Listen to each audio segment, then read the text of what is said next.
ಎಷ್ಟು ಜನ ಮಕ್ಕಳು ನಿಮ್ಮ? 3 ಗಂಡು ಮಕ್ಕಳು. 3ರಿಗೆ ಜಾಗ ಇಲ್ಲ? ಇಲ್ರಿ. ಹಾಂ. ಈಗ ಎಷ್ಟು ಜನ ಇದ್ದೀರಿ ಇದ್ರೊಳಗೆ? ಇದ್ರಾಗ ಸಣ್ಣ ಹುಡುಗ ನಾವು 8 ಮಂದಿ ಇದೀವಿ. ಹಾಂ. ಅವ ನಡ್ಕಲ ಅಲ್ಲಿ ಒಬ್ಬ ಹಾಕೊಂಡಾನು, ಏನೂ ಗೊತ್ತಿಲ್ಲ. ಹಾಂ. ಇನ್ನೊಬ್ಬ ಹಿರಿಯವನಿಗೂ ಏನೂ ಗೊತ್ತಿಲ್ಲ. ಅದಕ್ಕೆ ಅಲ್ಲಿ ಡಮ್ ತಂದು ಹಾಕ್ಯಬೇಕಂತೀವಿ. ಎಷ್ಟು ಖರ್ಚು ಮಾಡಿ ಅಮ್ಮ ಈಗ ಇದಕ್ಕೆ? 30,000 ರೂಪಾಯಿ ಆಗೈತ್ರಿ. ಹಾಂ. ನಿಮ್ಗೆ ಅಧಿಕಾರಿಗಳು ಬಂದು ಇದಂತ ಜಾಗ ತೋರಿಸಿಲ್ಲ? ಇಲ್ರಿ. ಹಂಗೆ ಬಂತಂದ್ರೆ ಮತ್ತೆ ಬೇರೆ ಕಡೆ ಹಾಕ್ಕೋಬೇಕು? ಬಂತಂದ್ರೆ ಕಿತ್ತಾಗ ಹಾಕ್ಕೋಬೇಕ್ರಿ. ಏನಮ್ಮ ನಿಮ್ಗೆ ಎಲ್ಲಿ ಜಾಗ ಇಲ್ಲ? ಇಲ್ರಿ ಸರ್, ಹಂಗಿದ್ರೆ ಅಲ್ಲೇ ಎಲ್ಲಾರು ಬಿದ್ದು ಸಾಯ್ತಿದ್ವಿ. ಹೌದು ಹೌದು. ಗತಿಲ್ದಕ್ಕ ಇಲ್ಲಿಗೆ ಬಂದದೀವ್ರಿ. ಏನಮ್ಮ ಈಗ 8 ಜನ ಇರ್ತೀರ ಇದ್ರೊಳಗೆ? ಇಲ್ಲಿ 8 ಜನ. ಓದು ಮಕ್ಳು ಅದಾವ? ಯಾವ ಇಲ್ರಿ, ಸಣ್ಣ ಅದಾವ 2 ಪೀಳಿ. ಹಾಂ. ಸಾಲಿಗೆ ಹೋಗವಲ್ಲ? ಇಲ್ರಿ. ಹಾಂ. ನಿಮ್ಮ ಹೆಸರೇನಮ್ಮ? ನನ್ನ ಹೆಸರು ಸುಂಕಮ್ಮ ರೀ. ಸುಂಕಮ್ಮ. ನಿಮ್ಮ ಯಜಮಾನ್ರ ಹೆಸರು?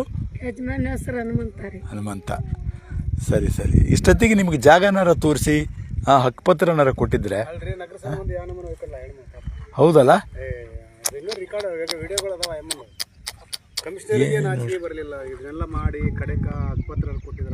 ಕಡೆಯಕ್ಕ ಒಂದಿಟ್ಟು ನೀವು ಜಾಗ ಕೊಡ್ಲಿಕ್ರ ಉರ್ಲಾಕೊಂಡ್ ಸಾಯ್ತೀನಿ ಅಂತ ಹೇಳಿನ್ರಿ ಅಲ್ಲಿ ನಮ್ಮ ಪಡಿಪಾಟಿಗೆ. ಅಯ್ಯೋ ಪಾಪ, ಏನು ರೀ ಇವನು ಸರ್ಕಾರಕ್ಕೆ ಅರ್ಥನ ಆಗೋದಿಲ್ಲಲ್ಲ. ಏನ್ ಮಾಡ್ಬೇಕ್ರಿ ಅನ್ನಂಗಾಗೈತಿ. ಇರ್ಲಮ್ಮ, ಏನು ಮನಸ್ಸಿಗೆ ಬೇಜಾರು ಮಾಡ್ಕೋಬೇಡವ. ಎಲ್ಲಿಗೆ ಹೋದ್ರು ನಮಗೆ ಇಷ್ಟ ಐತಲ್ಲ ಅನ್ನೋದು ಒಂದು ತಲೆಯಾಗೈತ್ರಿ ಸರ್. ಕೊಪ್ಪಳಕ್ಕೆ ಬಂದು ಎಷ್ಟು ವರ್ಷ ಆಯ್ತಮ್ಮ ನೀವು? ನಾ ಸಣ್ಣಕ್ಕಿದ್ದಾಗ ಮದುವೆ ಆಗೈತ್ರಿ ನಂದು. ಒಂದು 50 ವರ್ಷದಿಂದ? ಯಾವತ್ತಿಗೆ ಏನೂ ಇಲ್ರಿ ನಮ್ದು. ಹೌದು. DC ಅವರಿಗೆ ಹೇಳ್ಬೇಕವ್ವ ಇದನ್ನ. ಏನ್ ಮಾಡ್ಬೇಕು? ಅದೇ ಭಾಳ ಕಷ್ಟದಲ್ಲೇ ಅಲ್ಲಿ ಎಲ್ಲ ಒಯ್ಕೊಂಡು ಹತ್ತು ಬಿಟ್ಟಿನ್ರಿ. ಅಲ್ಲಿ ಇಲ್ಲಿ ಹೋಗಂತ ಯಾರು ಹೇಳಿದ್ರಮ್ಮ ಈಗ ನಿಮಗೆ? ಇಲ್ಲಿ ಹೋಗಂತ ಯಾರು ಹೇಳಿದ್ರು? ಗೋನಳ್ ಸರ್, ಬೆಡದಪ್ಪ ಸರ್. ಅದೆಲ್ಲ ಪಲಾಟ್ ಆಗತ್ತಾನ ಇಲ್ಲಿಗೆ ಹಾಕೊಳ್ರಿ ಅಮ್ಮ, ಅವೆಲ್ಲ ಪಲಾಟ್ ಆಗಿಂದ ಅಲ್ಲಿ ಕೊಡಂತ ಹಾಕೊಳಂತ್ರಿ ಅಂದ್ರಿ. ಅವ್ರು ಎಲ್ಲಾರು 10-15 ಮಂದಿ ಹೇಳಿದ್ರಿ. ಆಯ್ತು ಹುಡುಗರದವು ಸ್ವಲ್ಪ ಹುಷಾರಿರಿ. ಮಕ್ಕಳದವು, ಆಮೇಲೆ ಊರು ಹೊರಗ ಪ್ರಾಣಿ ಇವು ಮತ್ತೆ ಹಾವು ಚೋಳು ಇರ್ತಾವ, ಹುಷಾರಿರಿ. ಅದೇ ಅದು ಅವಿಭಕ್ತ ಕುಟುಂಬ ಅಲ್ರಿ, ಒಂದ ಮನೆ ಎಷ್ಟು ಅದಾವ ಹೆಣ್ಮಗಳು ಬರೀ ಕಡ್ಡಿ ಮೇಲೆ ಈತ ಅಂಜಿ. ಏನ್ ಕೆಲಸ ಮಾಡ್ತೀವ?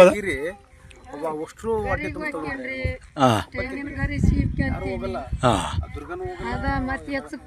ಬಾಟ್ಲಿ ಆರಿಸಿ ಗಂಜಿಗೆ ನಡ್ಸ್ಕೊಂತೀನ್ರಿ ಸರ್.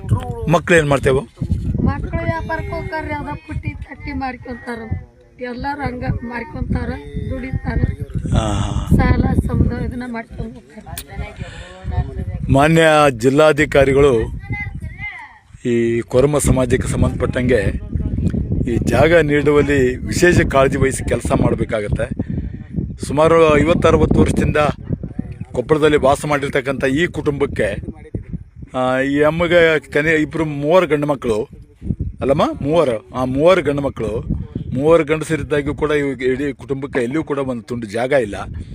ಇರೋದಕ್ಕೆ ಎಲ್ಲಿಯೂ ಜಾಗ ಇರದ ಕಾರಣಕ್ಕೆ ಇವತ್ತು ಈ ಅಡವಿಯಲ್ಲಿ ಬಂದು ಟೆಂಟ್ ಹಾಕಿರ್ತಕ್ಕಂಥದ್ದಿದೆ. ಇವತ್ತಿಗೂ ಏನಪ್ಪ ಅಂದರೆ ಹೊರತಾಟ್ನಾಳ ಗ್ರಾಮದಲ್ಲಿ ನಿಮ್ಗೆ ಜಾಗ ಕೊಡ್ತೀವಿ ಅಂತ ಹೇಳ್ಕೊಂತ ಬಂದರೆ ಹೊರತು ಈವರೆಗೆ ಇವರಿಗೆ ಜಾಗ ತೋರಿಸಿಲ್ಲ ಮತ್ತು ಹಕ್ಕುಪತ್ರವನ್ನು ಕೊಡುವಂಥ ಕೆಲಸ ಆಗಲಿಲ್ಲ. ಅದಕ್ಕೆ ಜಿಲ್ಲಾಧಿಕಾರಿಗಳು ಇವರ ಕಷ್ಟವನ್ನು ಅರ್ಥ ಮಾಡಿಕೊಂಡು ಆದಷ್ಟು ಬೇಗ ಇವರಿಗೆ ಜಾಗವನ್ನು ತೋರಿಸುವಂಥದ್ದು, ಆಮೇಲೆ ಹಕ್ಕುಪತ್ರವನ್ನು ಬೇಗ ಹಂಚುವಂಥ ಕೆಲಸವನ್ನು ಮಾಡಬೇಕಂತೇಳಿ ನಾವು ಸಂಘಟನೆ ಮೂಲಕ ಮಾನ್ಯ ಜಿಲ್ಲಾಧಿಕಾರಿಗಳಲ್ಲಿ ವಿನಂತಿಯನ್ನು ಮಾಡಿಕೊಳ್ತಾ ಇದ್ದೀವಿ.